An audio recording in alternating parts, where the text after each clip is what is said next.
We are at economic order quantity. What is this? What is this? We have to deal with this from the very beginning. What is the concept? The concept is that when you produce something, you need to put, there are two things. One, it's like you're in the retail, so you buy the stock and then you sell the stock. Or you buy the stock in manufacturing and you produce something, right? You have the raw material. And the main question is, it would be ideal to have it like always handy and not too much. But the question is, what is not too much? With the question how much it costs to order. So we will deal with this step by step. The whole concept is that sort of maneuvering with our inventory costs us the least possible amount of money. So economic order quantity is the ideal order quantity a company should purchase to minimize inventory costs such as holding costs, shortage costs, and order costs. Basically, this is like you always have enough.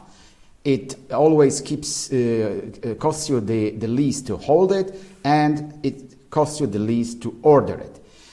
This model was invented as early as in 1913. Still, it was sort of redeveloped in many occasions.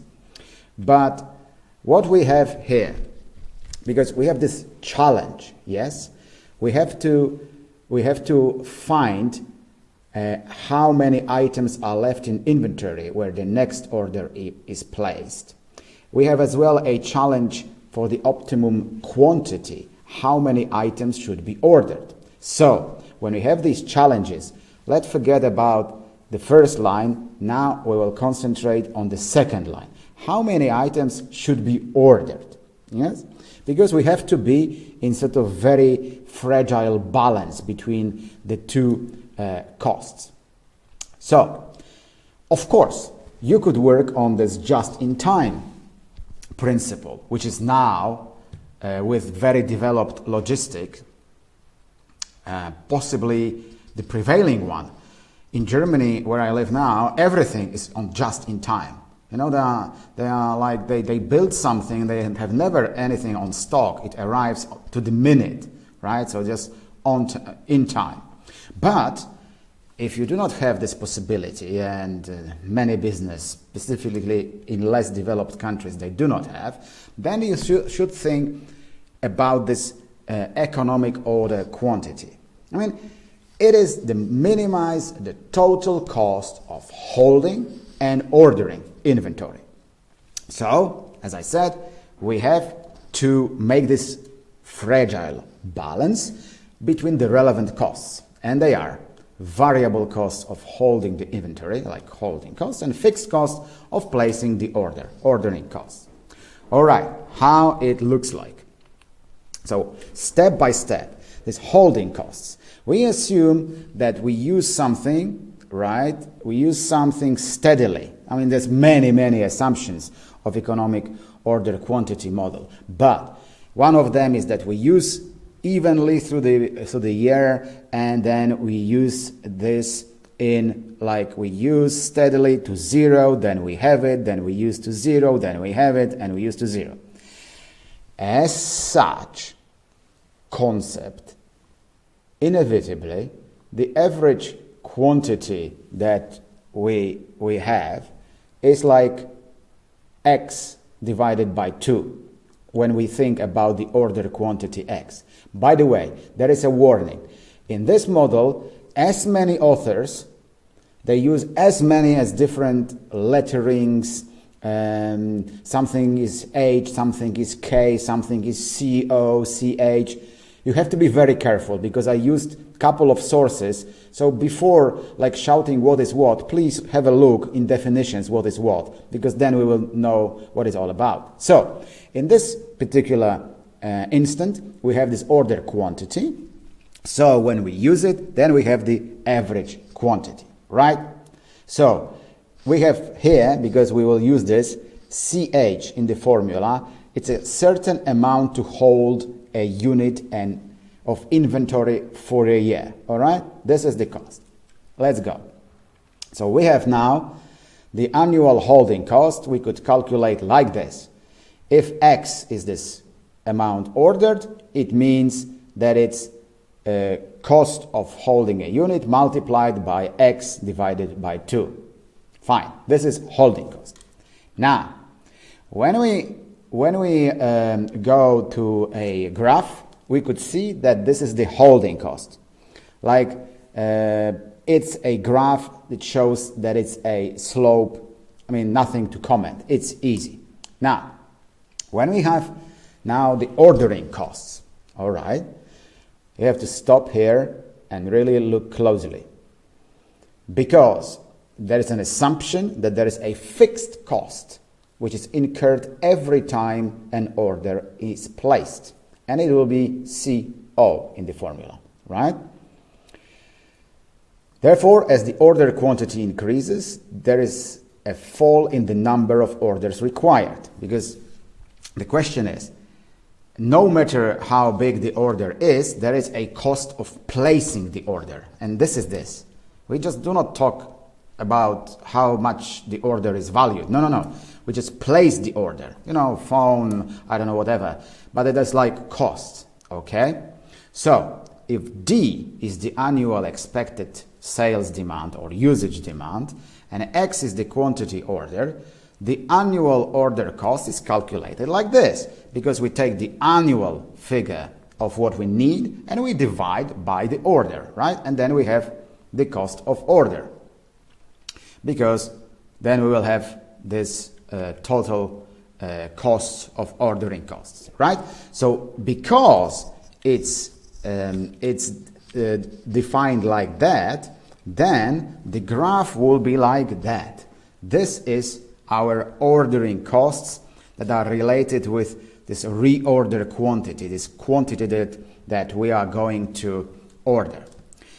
And we now, as we have this, we could think, okay, so there is a certain balance, because more is the sort of the ordering quantity, our holding costs are going up, but our ordering costs are going down. So when we think logically, there is a point, a certain point, when this economic order quantity is the lowest. There is a point. We have to find it. And we assume that it's this point of crossing, because as a matter of fact, it is. When we add up both, it is this point. Right. So now we have to step back a little bit for the assumptions. There's loads and loads of assumptions, because like cost of the ordering remains constant, demand rate for the year is known. I mean, you could read and read these assumptions. Generally, they are sort of unrealistic, but when you want to make a model, you have to do with the very simplistic assumptions. So, like there are no discounts, like there is a even distribution through the year, there is no delay, like the order goes instantly. I have another set of assumptions from a different point of view. I mean, you should read them at your own pace, and remember the most important, because then it might happen that the question like this might happen. I don't know. Okay, but now we have to go to the model, because I have put this for those who are really interested in how it is calculated. Because I know there are some very outstanding students, and they are very, very clear about what is what is from. So this is the whole calculation, because this is the first formula. It's explained here. I mean, it uses different letters, but it's the same thing. So you put this formula of total costs, then using a derivative of this formula, you come to this equation which starts with 0, And by changing this, you come to this model, right? When we come to our earlier abbreviations, we have cost per order, annual demand, and cost of holding 1 unit for 1 year. Some warning, because it may happen that it's calculated on a monthly basis or quarterly basis. So you have to remember that then the demand or stock that we need would be monthly, for example, and then the cost of holding 1 unit will be monthly. So please, just this is important. All right, so this EOQ looks like this. The square root of 2 multiplied by cost per order multiplied by annual stock, so it's not stock, annual demand or annual production, and then CH is cost of holding 1 unit for 1 year. And this is this, just that. This is our model. Everything that was said before was just to make you understand the basics. Why is it like this? What are the assumptions? And how it is calculated. So, this is the formula. Now, perhaps we might do some examples. The examples, let's step like this, that we have the material and it is used uniformly throughout the year. This is one of the assumptions, that you used it steadily and there's no fluctuations during the year. The data about annual requirement, ordering costs and holding costs are given below. One warning. You might say, oh, it's unrealistic, then the production might be stable during the whole year. There are businesses actually that have very stable productions, like cornflakes. This is an example. People eat cornflakes throughout the year very steadily. Or people use cleaning material or shaving material pretty evenly through the year. So it's quite easy to calculate it on a yearly basis. All right, so annual requirement would be 2,400 units. Ordering cost is $10 per order and holding cost is 30 cents per unit. Yearly, of course. Now, we have to determine the economic order quantity of this material dx using above data. Normally, as usually, I would ask you during the live lecture just to take your time and calculate, because this is what we need, that you really actively participate in the lectures. Therefore, I maybe will give you like 30 seconds to calculate yourself.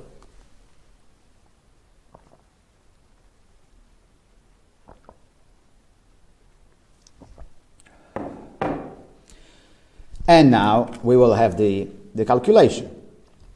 Yes, I know this sort of lettering is changing, but this is the whole calculation. Square root of 2 multiplied d multiplied cost of order, divided by cost of holding. We put all these figures nicely and we come to the result 400 units. Of course, this number is some kind of a beginning for some other calculations, some other useful developments in your company. Therefore, we could, basis on this, calculate some more things, because we could calculate the number of orders per year, annual ordering cost, annual holding cost, and combined costs. So because there's a question, we have now the answer, 400 units. So it means how many times per year should we order our stock? And the answer is annual demand divided by economic order quantity, which means 2,400 divided by 400 means 6 orders per year. And then ordering cost What would be the ordering cost? Like we have 6 orders and every one of them costs $10. It means it will cost $60. And then there is a question of holding costs. How much is that? Of course, we have the answer, right? We divide this by the holding cost, we have 60. And then it's almost self-explanatory. This is a short reminder for those who prefer colors. And now we go with the formulas. And we have everything described here. Yes, this is this. Again, a colorful reminder for those who prefer this way. And then we have the example. We have a couple of examples. So we have perfetto pasta, and they use tomato puree on a regular basis throughout the year. The annual demand of the puree is 5,400 kilograms, and the cost of holding 1 kilogram in terms of shelf and fridge space is 75 pence. Records shows that it costs £2.5 to place and process an order. So, what is our calculation? You should do it very fast. You should know where it is, because it is like that. The quantity is 2 multiplied by 2.5, which is the cost of order, multiplied by number of kilos, divided by this cost of holding, and this is 190 kilograms, because it's in kilograms, yes, because these units are in kilograms. And order numbers is like that. We could as well calculate. Yes, and then it's a reminder as well if you want it in days. Now we have the example 2, because they buy Prosecco, which is kind of wine. The cost of making an order has been estimated at £3, and the cost of holding a bottle in stock is £1.50. Sorry, there should be a sign of a pound there.